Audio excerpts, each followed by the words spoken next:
Come, the point of no return. All right. So, welcome to Tuesday night Torah study. We should call it Tuesday night prophet study because we haven't seen the Torah in a while. Hosea part 31, and we're going into chapter 10.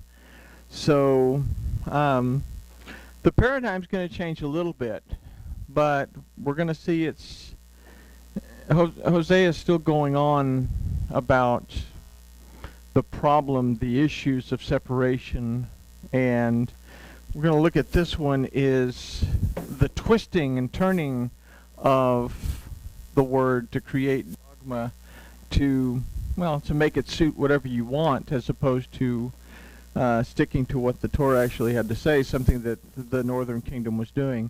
So let's talk to our Elohim, and we'll take a look at the first 4 verses of chapter 10. Father, thank you for this opportunity to study your word.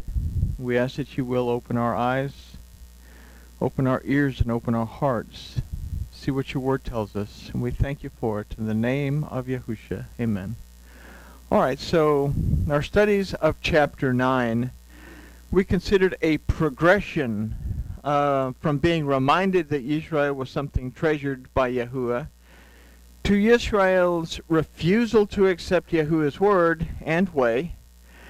And then in the last study, we considered the consequences of this refusal and the ultimate separation that it caused. And we looked at it kind of as steps in understanding where we are in our Elohim's eyes. Then we have to make a choice as to where we are going to go within that we can choose to be in agreement with Elohim, or we can choose to not be in agreement with Elohim. And that is basically the thrust of the name Yisrael itself, that either Elohim prevails, that I've established that Elohim comes first and that his word comes first, or that I'm going to wrestle against that word because that little human mental faculties thing that we talked about seems to come up, and I want what I want, whether it's in agreement with the word of Elohim or not. So we're going to consider the first 4 verses of Hosea chapter 10 that starts with, Yisrael was a luxuriant vine. Didn't even know luxuriant was a word, but I guess it is now. Which put forth freely. As his fruit increased, he increased his altars. The more goodly his land was, the more goodly were his pillars. There's another translation. Of course, there's going to be several different translations of this, but that says that Yisrael is a degenerate vine that brings forth fruit for himself. As his fruit increased, he increased the altars, and the better his land, the better they made pillars. So, is it a luxuriant vine? Is it a degenerate vine? So let's consider the phrase, Yisrael was a luxuriant vine which put forth fruit freely.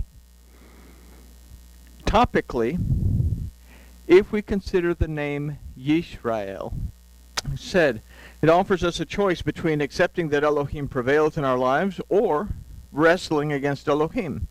So we can consider that the decision made between these two factors will influence how we live our lives and what we produce in the lives that we base on our choices. We looked at that topically, and how can I apply this to my life? How can I consider this verse as an application? But naturally, there's a little bit deeper significance in all this. The word used for luxuriant is bokek. That has nothing to do with luxuriant. It has nothing to do with degenerate. This word actually means to be empty. It means something that has been laid to waste, something that has been made void. And if we look at the Paleo-Hebrew concept of this particular word, we see this. Well, that's actually not how you draw it. I always want to draw the pei when I'm drawing this one. We have beit and we have kof. We know that beit represents a house. Kof represents something that's divided. So from a Paleo-Hebrew point of view, we have this idea of a divided house. Now the word for vine in this particular verse is geffen, that aside from vine means to bend, it means to twist. So what we can consider thus far is that Yisrael has not established that Elohim prevails, but rather they have bent and twisted themselves into a divided house by wrestling against Elohim, and as a result, they've become empty and void. Was this a reality during this period of time in the Northern Kingdom? Well, we can say yes. They have pulled themselves away from Elohim. They've divided themselves from the other three tribes. Then they've taken their own ideas and twisted and bent around the Torah to make it suit their own type of worship. And Hosea is saying, hey, you can't do that. But we're going to see what happens as far as what they have to say. They've refused to make teshuvah. They've come close, but they haven't gone all the way. So let's now consider the balance of the phrase. It says, which put forth fruit freely. Try saying that 3 times real fast. Put forth fruit freely. The word for which put forth is yeshaveh, that from the root shava means to agree with, to become like, to be like, and to resemble. The word for fruit is parei, that aside from fruit also means things produced from one's actions. Now the Paleo-Hebrew concept of this word parei is that you scatter the grain on the floor, and then you'd bring the oxen or something heavy in, and they would crush the grains of, or the heads of the grain, and they would free up basically the grain, the fruit in the grain, and then on the threshing floor you could separate the chaff from the grain. That's the Paleo-Hebrew concept of this word parei. But from the Paleo-Hebrew, we can also consider that the letter pei represents the opening of the mouth, and the resh represents the head of authority. So what we have in Paleo-Hebrew for this is we have a mouth, and then we have the head of a human being, which represents the chieftain of the tribe. So it's the opening of authority, or the voice of authority, so to speak. So consider what we have this far, and then questions start to surface that require some attention. What is the origin of what you believe? We've asked a question in the past. Why do you believe what you believe? But it's not simply a choice of why do I believe what I believe. Now we're saying, what is the origin of what you believe? So it's taking us a little farther into examining where we are. We looked at this word for going forth or being put forth that was yeshaveh, that from shava means to agree with, to be like something, to resemble something. Is what I believe in agreement with the Torah, or does it simply resemble being in agreement with the Torah while at the same time not being in agreement with the Torah? Why do I believe what I believe, and what is the origin of that belief is the first question that comes up. Is what you believe established in Elohim? And here's the second little layer of going a little bit deeper as to why do I believe what I believe. Is it established within the word of Yahu Elohim from the beginning through the middle and into the end? Does it establish that Elohim prevails? And this is an important one. I'll say, yeah, I believe in God. Does it establish that Yahuwah Elohim prevails in your life? Because it's like I say, okay, there's a lot of different gods. There's a lot of different deities. there's a lot of different concepts as to what we worship. Do I know who I'm building a relationship specifically? Or does it does the exposed fruit of a divided house that is bent and twisted itself until it's become empty and void of the presence of Elohim? Or, okay, so that should be is. Is it the exposed fruit of a divided house that has bent and twisted itself until it becomes empty and void of the presence of Elohim? If we consider Judaism, because people come out of Christianity and they go into this Messianic thing, and then all of a sudden all things Jewish are great. Consider Judaism. Is what I believe from a Jewish point of view still in agreement with the Torah? People are under the impression, oh, well, it's Judaism. It has to be in agreement with the Torah because the Torah is the holy book of the Jews, right? It's not necessarily the case. Christianity, why do I believe what I believe is the best question that I can ask, because there are so many roots to so many dogmas. Why do I believe this? So both camps, we have to be able to understand where has it come from, and has something been twisted in order to make a resemblance of a truth. Something that appears to be true, but unless I take the time to really research it and look back on it, then I simply believe what this resemblance is, and I go on. And this is a problem that we can consider a lot of people have.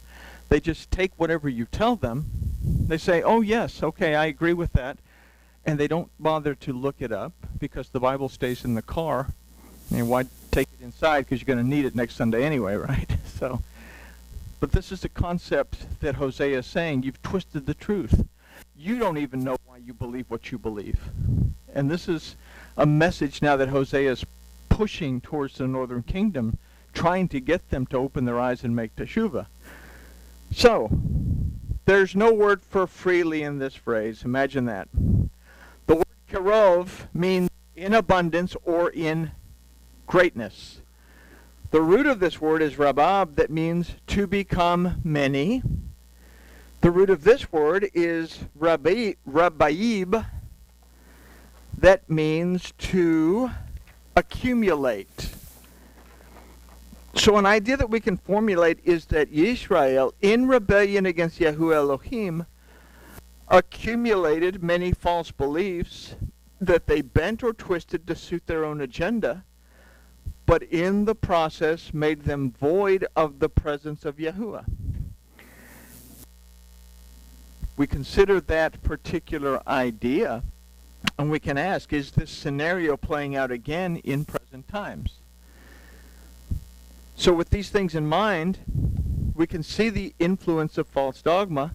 Like any other deception, greater deceptions must be invented to make the original one appear to be truthful. You start off with a white lie. Then you have to remember what the white lie is, and then you have to back that up with another maybe gray lie. And then you have to remember what those two are. Then you have to back that up with another deception to make these two deceptions. And before long, you don't know what the difference is between truth and deception. And this is exactly where Yisrael is. You have a populace that is doing according to what the king is telling them to do. And this would play out the same thing after Constantine within the Dark Ages. You have a populace that's doing basically what the church was telling them to do, saying, you can't even own a Bible in your house. The priests will tell you what to do, but the lower priests were mostly illiterate, and they shot from the hip the best that they could. The middle class and the higher class priesthood were the literate ones, but they're the ones that came up with the dogma and passed it down. And if you stand a whole bunch of people in a long line and you start with one sentence here, by the time it gets to the end of the line, it's a totally different sentence from the sentence that you started. So this is a problem that's starting to develop during this period of time that one tiny deception is turning into a big mess. Kind of the same thing that would happen several hundred years later with the church and with Judaism as well, if we want to go that way. So creator's deceptions have to be invented in order to make the original one appear to be truthful. We can consider this in the balance of the verse that says, as his fruit increased, he increased his altars. The more goodly his land was, the more goodly his pillars. I got good fruit. I've got to increase my manner of worship. So I've got to come up with something else in order to keep people interested. So I have to add a bowling alley. I have to have donuts and coffee prior to morning service. You know, we add and we add and we add. What kind of daycare? What are the qualifications of the daycare workers? And we make it, the extras are the things that become important as opposed to the word of Elohim. So, but let's consider verse 2. Their heart is divided. Now they shall bear their guilt. He will break down their pillars. He will spoil their pillars. So, we can say that Yisrael had strayed away from Yahuwah. And even though they wanted to make amends with him, they could not bring themselves to abandon their established worship. There was at one point where, and the king escaped me, that he was actually on the verge of wanting to make teshuvah, that they wanted to worship Yahuwah Elohim, but he couldn't bring himself to get rid of the golden calves at Bethel and Dan. So I want to halfway do it, but I don't want to give up, you know, this stuff, because this stuff's so important. Grandma worshiped this way. It's so beautiful. But I know that it's not right according to what the Torah says. So we see this plays out with us, because we are in the same boat. We discover that something, we look into why we believe what we believe, and we look at the origin of where it came from, and we discover it's something that I don't want to be involved with. But this thing has got hooks grabbing into our hearts, and we don't want to let go of it. But we know that it goes contrary to the Torah. So there we have to make decisions. But so Yisrael, they strayed away from Yahuwah, but even though they wanted to make amends with him, they couldn't bring themselves to abandon their established way of worship. We can consider this in the phrase, their heart is divided. Hosea is pointing out that wanting to change and making the changes are two different things. Unless Yisrael completely abandons the false worship, they shall bear their guilt. We know from history that the Assyrians and the Babylonians wreaked havoc on the northern kingdom. The statement, he will break down their altars, he will spoil their pillars, held truth for them at the hands of their invading occupiers. Not only did they destroy the northern kingdom's way of worship, they took them into captivity. So Elohim had a hand in allowing the consequences of not being in agreement with his Torah to play themselves out according to the natural flow of things. We read throughout the Kings and throughout the Chronicles that Yahuwah was there, and he would actually protect both Yehuda and Yisrael from invaders. But finally, he just backed off and let things run their course. So Elohim allowed their altars to be destroyed and their pillars to go to ruin. This held truth for them at the hands of their invading occupiers. We too can consider this prophetic in that at the judgment, simply having wanted to make changes back to true worship will not hold any weight. Those who refused, as Israel had refused, shall bear their guilt, as false dogma is exposed. And this is a future thing. This is a time, at the time of judgment. I say, well, I really wanted to. I knew that I had to. I knew what the word said, but I kept seeing Grandma's face. She was such a saintly person, and I just couldn't let go of that. Well, it says that they will bear their own guilt. Judgment is judgment. The Torah is Torah. You either choose to be in agreement with it or choose not to be in agreement with it. And this is what Hosea is trying to put through to the northern kingdom. But in the helical time that we consider, this is something that is also truth now. We have to choose what we worship and know why we worship what we worship. Basically, let's take the word worship out of the picture. We have to choose to be in a relationship with Yahuwah our Elohim. But we've been given the marriage ketubah that lines out what it is to be in this marriage. And it's not all to the benefit of Yahuwah Elohim. There's a lot that's in the ketubah that's to our benefit. There's blessings and there's curses. We're all married people, or almost all married people, someday very soon. There's blessings and there's curses in that too, So we have it lined out for us what to do. We can't just do it halfway. A halfway relationship really doesn't work. So there we go. Marriage Counseling 101. So what we have to take into account is that this issue won't be, what must be taken into account is that the issue won't be dogma or denomination being right while another one is wrong, because that's what we do now is we say, I'm right, you're wrong, I'm right. It will be that dogmas and denominations are right or wrong based on their adherence to the Torah of Yahuwah Elohim. And this is something else that Hosea was pointing out to that northern kingdom. It doesn't make a difference what your dogma is. It doesn't make a difference what your theology is.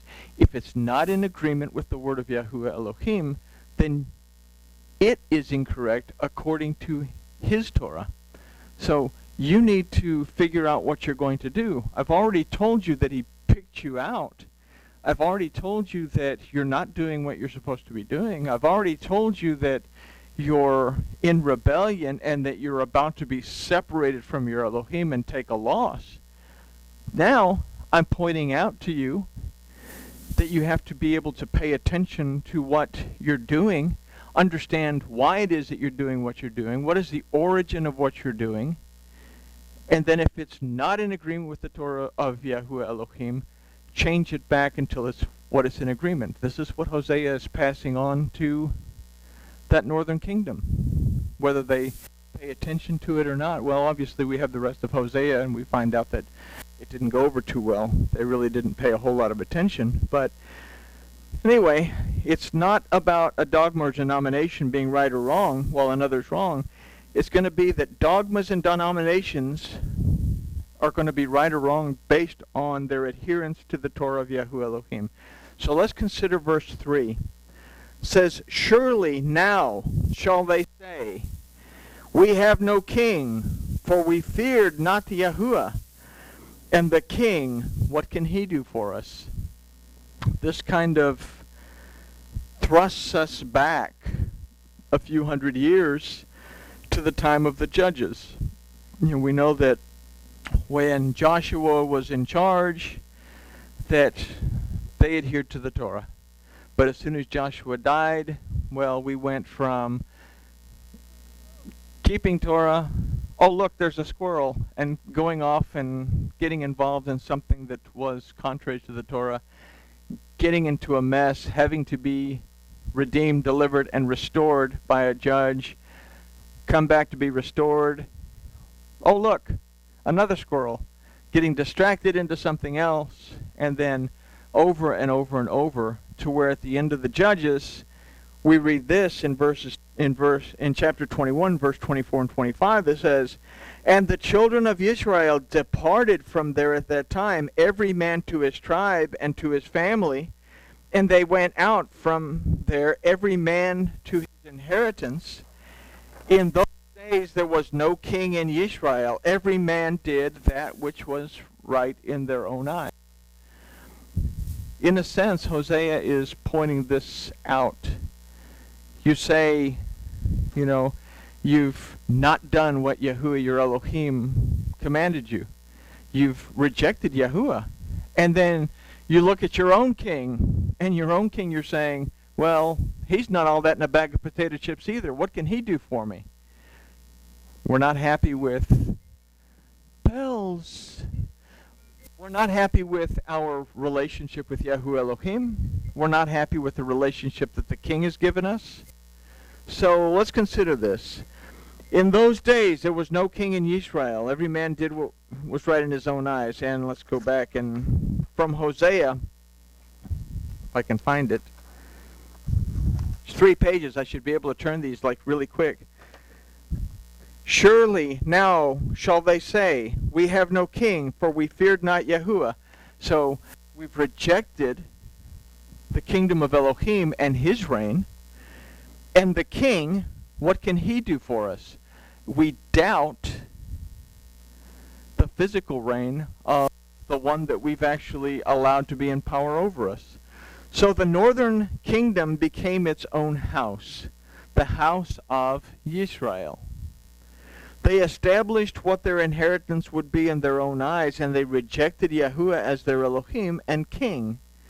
They did what was right in their own eyes, regardless of what the Torah of Yahuwah had to say, regardless of what the king had to say in essence, although we do find that they did pay attention to what the king laid out. And we find this when Hezekiah offered the Passover.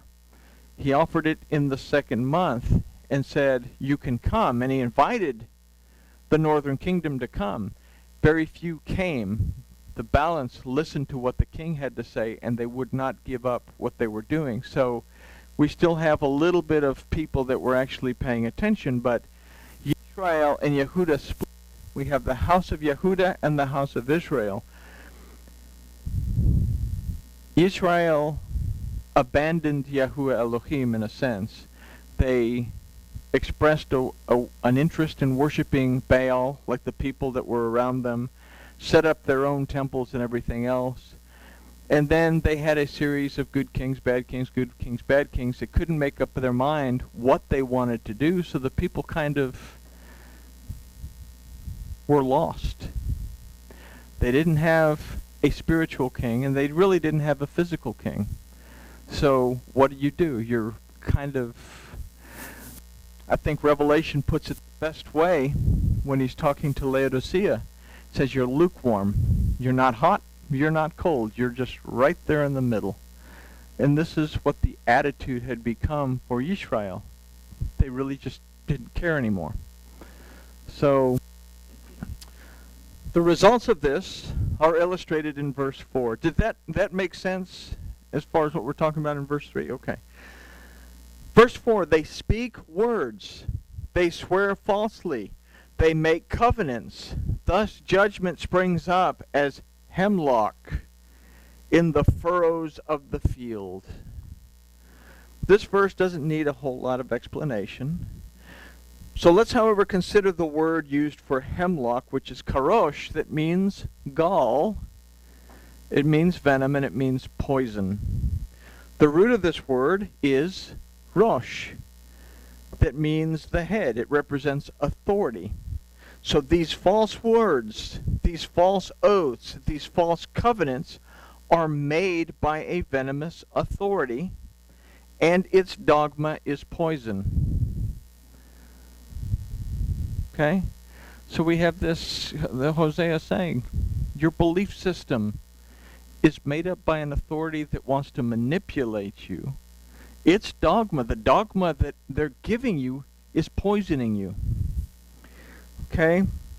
And we recall that when Yahushua was dying, he was offered gall to dull his senses. Gall is a type of, I don't want to call it an opioid, but it's the morphine of ancient times. You give it to people